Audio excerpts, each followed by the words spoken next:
Hello friends, you are all welcome on this channel. और आज इस लेक्चर में हम स्टार्ट करने वाले हैं लीनियर मोमेंटम। लीनियर मोमेंटम क्या होता है? लीनियर मोमेंटम के बारे में हम हल्का सा पहले पढ़ चुके हैं न्यूटन के सेकंड लॉ के अंदर।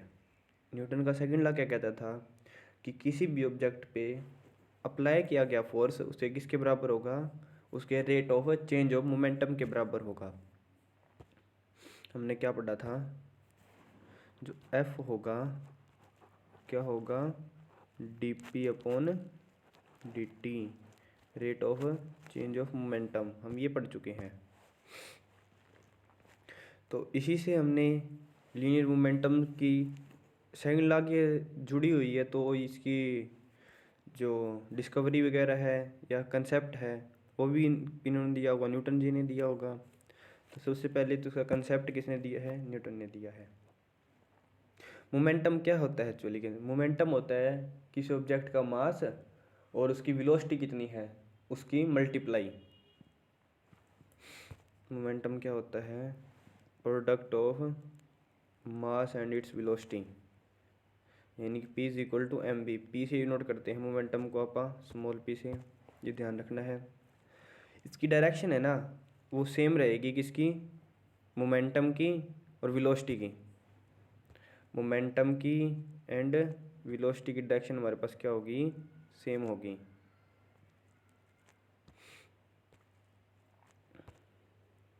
जो कंसेप्ट है न्यूटन जी ने दिया हुआ है, हैवियर बॉडी का मोमेंटम क्या होता है? ज़्यादा होता है अगर उसकी वेलोसिटी फिक्स रहती है, और एक लाइट बॉडी है उसका मोमेंटम क्या होगा?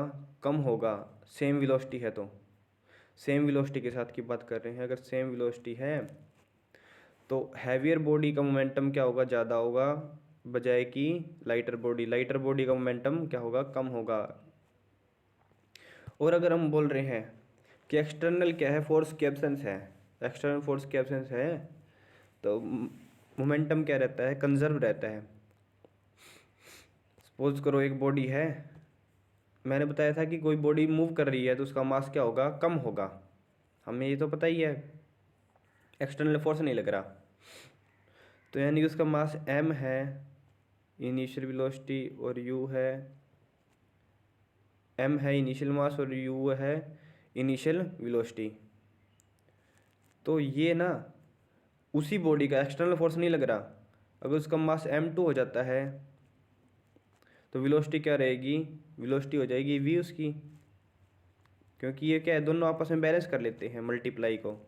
आप करते हैं 2 × 3 और 3 × 2, तो वही कंसेप्ट यहाँ पे लगेगा कि अगर मास 2 है तो वेलोसिटी 3 हो जाएगी, अगर वेलोसिटी मास 3 है तो वेलोसिटी 2 हो जाएगी। तो ये कंसेप्ट इसके अंदर लगता है। वो पे आपको समझ आ गया होगा। जैसे कि हम एक प्रैक्टिकल एग्जांपल करते हैं। रॉकेट हवा में जाता है, उड़ता है, तो हमें इनिशियल वेलोसिटी देते हैं उसकी, उसका मास इनिशियल के अंदर मान लेते हैं कैपिटल M है।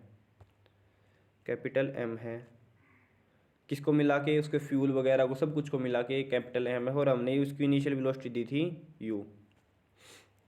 कुछ टाइम के बाद उसका फ्यूल बर्न होगा और गैस बाहर निकल जाएगी। गैस बाहर निकल जाएगी तो क्या होगा? उसका मास तो कम हो जाएगा जिसको बस स्मॉल m से लिख लेते हैं, लेकिन उसकी वेलोसिटी बढ़ जाएगी। हमें पता है ना वेलोसिटी क्या होगी? बढ़ेगी। और ये दोनों कंजर्व रहेंगे, यानी कि इक्वल रहेंगे इन दोनों का प्रोडक्ट। हमें ये चीज़ ध्यान रखनी है। होप आपको ये चीज़ समझ आ गई होगी। अगर दो बॉडी है तो दो बॉडी के केस के अंदर क्या होगा? m1u1 + m2u2 is equal to m1v1 is equal to m2v2। Application कहाँ कहाँ पे यूज़ होती है? गन के केस लगाओ। एक गन का केस अपने को पता है, गोली का मास क्या है? सपोज करो बुलेट का मास है छोटा m।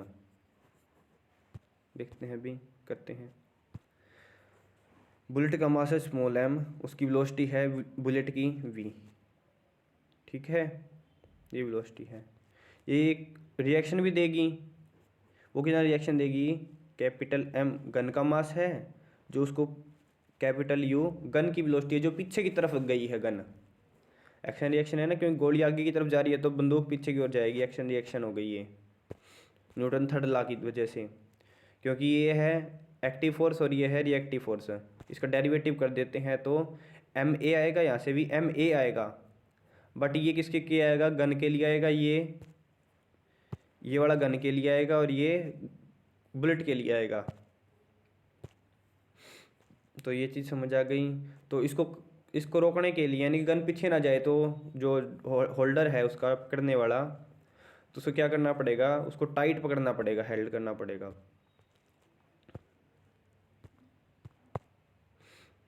मैन जंप करता है कोई बोट से, तो मैन आगे की तरफ जंप करेगा तो बोट पीछे की ओर जाएगी, एक्शन रिएक्शन, ठीक है। रॉकेट, रॉकेट किस पे वर्क करता है, ये मैंने भी थोड़ी देर पहले बताया, कंजर्वेशन ऑफ मोमेंटम। कैसे कि पहले कैपिटल एम और यू से दी थी, फिर हवा में गया तो स्मॉल एम उसका मास हो गया, कम हो गया मास, और वेलोसिटी उसकी बढ़ गई, लेकिन प्रोडक्ट उनका क्या रहेगा, सेम रहेगा दोनों का। अगर ये एक इंसिडेंस है फनी, कि अगर हम फ्रिक्शनलेस फर्श पे चलना हो हमें, तो हम कैसे चलेंगे, हमें फूंक मारनी पड़ेगी पीछे की तरफ, तब हम आगे की ओर बढ़ेंगे। सपोज करो हम फ्रिक्शनलेस फर्श है और हमें यहाँ पे जाना है, हम यहाँ पे हैं, हमें इस तरफ जाना है, तो हमें फूंक मारनी पड़ेगी इस तरफ, हवा को हम क्या देंगे, एक्शन देंगे, तो हवा में रिएक्शन देगी बदले में, और हवा में रिएक्शन देगी और हवा में इस तरफ धकेलेगी। फ्रिक्शनलेस फर्श है ना, तिसलेंगे हम, वहाँ पे चल नहीं सकते फ्रिक्शनलेस फर्श पे। तो ये कंसेप्ट है इसका, फनी इंसिडेंस है। अगर ऐसा पॉसिबल होता तो ऐसा भी हो सकता है। इम्पल्स क्या होता है, इम्पल्स होता है किसी फोर्स किसी बॉडी पे ऑब्जेक्ट कर रहा है, वो कितने टाइम के लिए एक्ट कर रहा है, यानी कि उसको स्टॉप होने के लिए कितना टाइम लग रहा है उसको रोकने के लिए। अगर इम्पल्स ज़्यादा होता है, इम्पल्स ज़्यादा होता है तो फोर्स का प्रभाव क्या होगा, कम होगा। थोड़ा ध्यान रखना कि अगर इम्पल्स ज़्यादा है तो फोर्स का प्रभाव क्या हो गया, कम हो गया। अगर इम्पल्स कम है तो फोर्स का प्रभाव क्या होगा, ज़्यादा होगा। अब एक एग्जांपल लेते हैं अपन। सपोज करो एक बॉडी है, मूव कर रही है, सपोज अब मैं ट्रेन ही कर लो, ट्रेन कर लो, ट्रेन चल रही है, इसको रोकना चाहते हैं हम, रोकना चाहते हैं, क्या एकदम से रुक जाएगी ये ट्रेन, नहीं रुकेगी। एक कंडीशन सोचो कि अगर ये एकदम से रुक जाए तो क्या होगा, ये स्पीड से चल रही है 120 100 किलोमीटर पर आवर की स्पीड से चल रही है ये, इसे एकदम से रोकना हो तो क्या होगा, ये एकदम से बहुत ज़्यादा क्या लगेगा, झटका लगेगा, पैसेंजर्स को इंजरी हो सकती है। और अगर जैसे एक्सीडेंट वगैरह होते हैं ना, तो एक्सीडेंट वगैरह में ऐसी चीज़ें होती है कि एकदम से वेलोसिटी उसकी क्या जाती है, जीरो जाती है, जिसकी वजह से क्या हो जाती है, ट्रेन पलट जाती है, कई बार कुछ हो जाता है। तो ये ऐसे सिस्टम होता है, अगर एकदम से रोके तो उसको, अगर हम उसको क्या करें, धीरे धीरे उसकी वेलोसिटी कम करते रहे, तब उसकी वेलोसिटी जीरो कर दें काफ़ी टाइम लगा के। यानी कि हमने ब्रेक का फोर्स तो लगाया ब्रेक के ऊपर, लेकिन क्या लगाया, एकदम से नहीं लगाया, हमने धीरे धीरे उसको रोका, जीरो कर दिया। तो यहाँ पे क्या है, उसका फोर्स क्या हो गया, इफेक्ट, काम तो वही किया उसने रोकने का काम, लेकिन यहाँ पे कुछ नुकसान नहीं हुआ हमारे पास, फोर्स का इफेक्ट क्या हो गया, कम हो गया। फोर्स का इफेक्ट कम हो गया मतलब ज़्यादा टाइम लगा रहा है तो फोर्स का इफेक्ट कम हुआ, ज़्यादा टाइम तो फोर्स का इफेक्ट कम होगा। फोर्स का इफेक्ट कम, ज़्यादा टाइम है, फोर्स तो सेम ही रखनी है अपने को, फोर्स तो पहले भी थी जितनी उतनी ही होगी, लेकिन कैसे रुकी, ये धीरे धीरे टाइम के साथ कम हो रही है।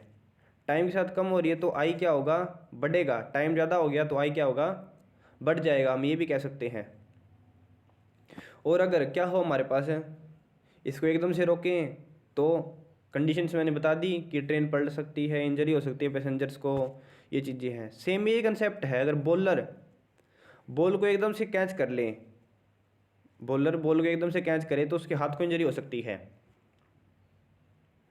बट अगर वो हाथ को पीछे ले जाए, धीरे धीरे हाथ को पीछे ले जाता रहे, उसका हाथ ये था, ये बॉल आ रही है, अगर हाथ को पीछे ले जाता रहे बॉल के साथ, बॉल को थोड़ा थोड़ा भिड़ा के हाथ को पीछे ले जाता रहे, यहाँ पे जाके उसको कैच करे, मतलब टाइम ज़्यादा ले लिया तो फोर्स का इफेक्ट कम हो गया, उसको इंजरी कम होगी, धीरे धीरे उसकी वेलोसिटी जीरो की है उसने। तो ये भी समझ आ गया। अब इसके कर लेते हैं SI unit, SI unit Newton का क्या, फोर्स का क्या होता है हमारे पास, न्यूटन। टाइम का होता है सेकंड, न्यूटन सेकंड हो गया।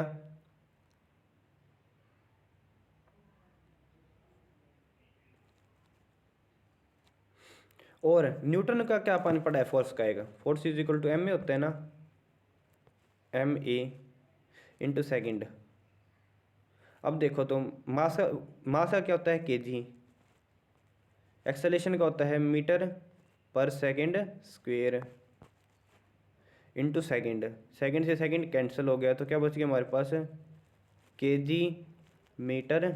एक सेकंड नीचे रह गया ना, एक सेकंड कटा है, ये सेकंड, ये हमारे पास आ गया, ये रहा सेम यूनिट। तो हमें दोनों यूनिट इसके ध्यान रखने हैं। होप आपको ये चीज़ समझ आ गई होगी।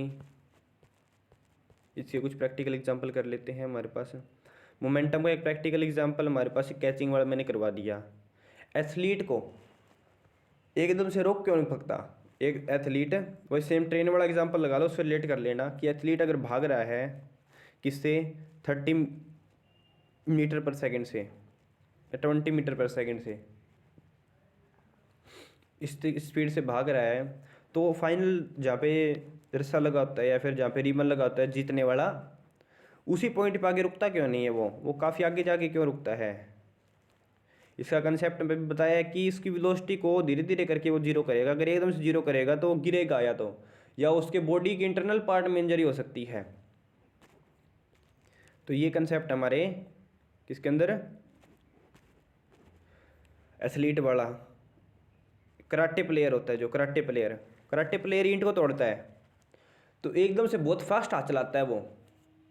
ये हमारे पास ईंट का बंडल रखा हुआ है, इसको तोड़ता है वो, तो क्या करता है, एकदम से हाथ मारता है बहुत तेज से। उसकी स्पीड क्या होती है, बहुत ज़्यादा, यानी टाइम क्या होता है, बहुत कम लेता है वो टाइम इसको मारने के लिए, इसको तोड़ने के लिए टाइम कम लेगा।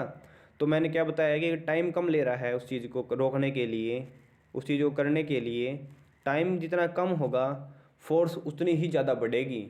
फोर्स का इफेक्ट क्या होगा, उतना ही ज़्यादा होगा, यानी इम्पल्स कम होगा वहाँ पे। इम्पल्स कम मतलब फोर्स कितनी फास्ट तरीके से लगी। इसका एक एग्जांपल और मैं समझाऊंगा कैसे। कांच का है, यहाँ पे आप 5 किलो का कुछ वजन लिया हो, कांच के ऊपर रखो, आराम से रखो तो ये नहीं टूटेगा। अगर हम 5 किलो के वजन को एकदम से इसके ऊपर फेंकते हैं तो ये टूट जाएगा। है तो फोर्स कितना, 5 किलो का, लेकिन यहाँ पे क्या हो रहा है, वो धीरे धीरे हो रहा है, धीरे धीरे हो रहा है। और यहाँ पे क्या हो रहा है, बहुत फास्ट हो रहा है। फास्ट मतलब टाइम कम लग रहा है, यहाँ पे धीरे धीरे होने में टाइम ज़्यादा लग रहा है। टाइम ज़्यादा लग रहा है मतलब इसको नहीं टूटेगा। अगर टाइम कम लग रहा है इसको मारने के लिए, इसको इसके ऊपर पड़ रहा है, गिर रहा है, तो ये टूट जाएगा। तो हमारे पास ये भी समझ आ गया होगा आपको, समझ मतलब टाइम का खेल ही है। टाइम ज़्यादा लगाएगा फोर्स को लगाने के लिए तो क्या होगा, वो नहीं टूटेगा कोई चीज़, उसको नुकसान नहीं होगा। अगर धीरे धीरे लगाएगा तो नुकसान नहीं होगा, अगर फास्ट तरीके से करेगा तो नुकसान होगा ही होगा। लेकिन कहीं पे ज़रूरी हो जाता है, जैसे कि कराटे प्लेयर वाले के लिए तो ये चीज़ें। व्हीकल कार का क्या है हमारे पास, कि उनमें शॉकर लगे होते हैं ताकि वो ब्रेक लगाए तो कोई इंजरी ना हो। धीरे धीरे शॉकर ब्रेक लगा दी, स्पेस सपोज करो उसने, तो शॉकर क्या है, उस ब्रेक के फोर्स को रोकने के लिए थोड़ा टाइम लेगी। ये समझ आइए आपको। शॉकर क्या है, जैसे शॉकर होती है हमारे पास, स्प्रिंग टाइम में होती है एक तरीके से, आप उसी को बोलते हैं शॉकर। जैसे ये हमारे पास सपोज करो क्या हो जाती है, ये पूरी बॉडी मोशन के अंदर है, ये वाला पार्ट उसका रुक जाता है, ब्रेक लगा के क्या कर दिया, रोक दिया। तो ये वाला पार्ट, जो ये वाला पार्ट है ना, ये वाला पार्ट भी एकदम से रुकेगा। तो एकदम से रुकेगा, लेकिन ये रुकना नहीं चाहेगा। न्यूटन के थर्ड लॉ ने बताया है, फर्स्ट लॉ ने बताया है कि वो चीज़ चल रही है तो चलती रहेगी। तो ये एकदम से नहीं रुकेगी, एकदम से नहीं रुकेगी तो क्या करेगी, स्प्रिंग को, ये जो शॉकर है ना, इसको कंप्रेस करेगी और यहाँ पे आगे रुक जाएगी वो। मतलब यहाँ पे नहीं रुकेगी, वो यहाँ पे आगे रुक जाएगी, जिसके कारण क्या है, उसका टाइम बढ़ जाएगा रुकने का और नुकसान क्या हो जाएगा, कम हो जाएगा। सेम यही चीज़ क्या होती है, बफर बोलते हैं ट्रेन के केस के अंदर इस चीज़ को। ये इस तरीके का होता है, बफर बोलते हैं। इसमें भी सेम यही कंसेप्ट लगता है कि ट्रेन का इंजन रुक जाता है ना, तो पीछे वाले जो कोचेज होते हैं, बोगीज होती है, वो भी एकदम से नहीं रुकेगी, वो भी इसको पहले इनको बफर्स को कंप्रेस करेगी, कंप्रेस करके काफ़ी टाइम लगा लेगी, जिससे फोर्स इफेक्ट कम हो जाएगा और इन बोगीज़ को कोई नुकसान नहीं पहुंचेगा। पीछे वाली बोगीज़ को, हर बोगीज़ के बीच में ऐसे होता है ये। तो इस तरीके से पहले इसको कंप्रेस करेगी, टाइम ज़्यादा लग जाएगा और ये रुक जाएगी धीरे धीरे। तो ये कंसेप्ट हमारे पास ट्रेन की बोगीज़ को रोकने के लिए, यानी टाइम का खेल है सारी कहीं पे। फिर है हमारे पास बोगीज़ का भी हो गया, कार व्हीकल का भी हो गया, रॉकेट का भी हो गया। तो आज के लिए इतना ही, मिलते हैं अगले लेक्चर के अंदर, जिसके अंदर हम फ्रिक्शन करेंगे, फ्रिक्शन के benefit, advantage and losses and method of reducing friction, what is rolling friction, types of friction and which method we use to reduce friction. This type of cases we study tomorrow lecture. Advantage, disadvantage, law of fraction we have covered in the friction chapter. So this is for tomorrow. Hope you got all these points about the momentum and impulse and its application, because application are very important, because application being the part of our examination and directly it occur in the examination with options. If like suppose करो हमारे पास question आ जाता है कि what is the principle of rocket propulsion, so we directly mark on the conservation of momentum. What is the reason behind using of shockers in vehicles? There is to reduce the impulse, to increase the impulse or decrease the effect of force, ताकि उसको नुकसान ना पहुंचे. Why karate player move his hands very fast? इसका भी reason हमारे पास है कि वो इम्पल्स को क्या करना चाहता है, घटाना चाहता है और फोर्स के इफेक्ट को बढ़ाना चाहता है. प्लेयर है वो अपने कैच करते टाइम अपने हाथ पीछे की तरफ क्यों ले जाता है, कि उसके हाथ को इंजरी ना पहुंचे. इम्पल्स क्या होगी, बढ़ेगी, टाइम ज़्यादा बढ़ेगा, फोर्स का इफेक्ट क्या होगा, कम होगा, उसके हाथ को इंजरी नहीं होगी.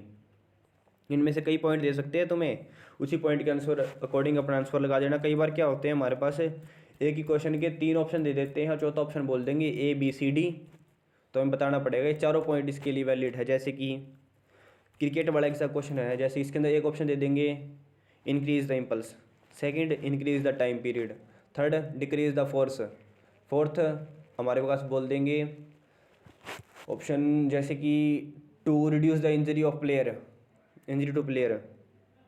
तो इसके अंदर चारों ऑप्शन ठीक है, चारों में से कोई 3 ऑप्शन दे देंगे तो बोल देंगे कौन सा ऑप्शन ठीक है, तो अपने को करना पड़ेगा ए बी सी या जो भी ऑप्शन के अकॉर्डिंग. तो 3 ऑप्शन हमारे पास ठीक होते हैं तीनों, अगर 4 ऑप्शन ठीक होते हैं चारों, अगर 2 ऑप्शन ठीक होते हैं तो ए एंड बी, एक ऑप्शन ठीक होता है तो ओनली ए, ओनली बी, ओनली सी, इस तरीके से लगाना अपने को आंसर. तो इस तरीके के क्वेश्चन आते हैं हमारे पास डायरेक्ट एग्ज़ाम के अंदर, तो आपको ये चीज़ ध्यान रखनी है. और तब तक के लिए जय हिंद, गुड बाय, मिलते हैं नेक्स्ट वीडियो में.